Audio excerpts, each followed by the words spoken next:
Hi friends, എല്ലാവർക്കും good morning. ഇന്ന് മിഠായിപ്പൊതി കൂട്ടുകാരോട് എനിക്ക് വളരെ പ്രധാനപ്പെട്ട ഒരു കാര്യമാണ് പറയാനുള്ളത്. ഇത് ഞാൻ പറയുന്നതല്ല, കേരള പോലീസ് അവരുടെ ഫേസ്ബുക്കിലൂടെ അറിയിച്ചിരിക്കുന്ന ഒരു കുറിപ്പാണ്. അപ്പൊ എന്താണ് സംഭവം എന്നൊന്ന് വായിക്കാം. നമ്മുടെ കുട്ടികൾ സ്കൂളിൽ പോകുന്ന സമയത്തും തിരികെ വീട്ടിൽ വരുന്ന സമയത്തും റോഡിലൂടെ പോകുന്ന വാഹനങ്ങൾ കൈ കാണിച്ച് ലിഫ്റ്റ് ചോദിക്കുന്നത് പതിവ് കാഴ്ചയാണ്. പക്ഷേ ഇത് ചിലപ്പോൾ ഒരു അപകടത്തിലേക്ക് നയിക്കാം. വാഹനം ഓടിക്കുന്ന വ്യക്തിയുടെ സ്വഭാവം, പശ്ചാത്തലം എന്നിവ അറിയാത്ത സാഹചര്യത്തിൽ ലിഫ്റ്റ് വാങ്ങിയുള്ള യാത്ര അപകടത്തിൽ കലാശിക്കാനുള്ള സാധ്യത ഏറെയാണ്.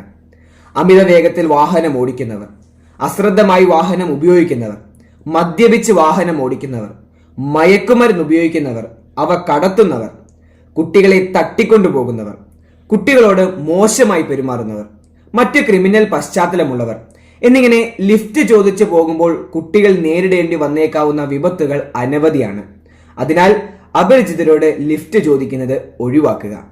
കണ്ടില്ലേ, കേരള പോലീസ് എത്ര സ്നേഹത്തോടെയും സമാധാനത്തോടെയുമാണ് നമുക്ക് കാര്യം പറഞ്ഞു തന്നിരിക്കുന്നതെന്ന്. ഇത് നമ്മളിൽ പലരിലുമുള്ളൊരു ശീലമാണ്. സോ ഒഴിവാക്കുക, സൂക്ഷിക്കുക. ഒപ്പം ഈ കാര്യം നിങ്ങളുടെ കൂട്ടുകാരുമായി പങ്കുവയ്ക്കുക.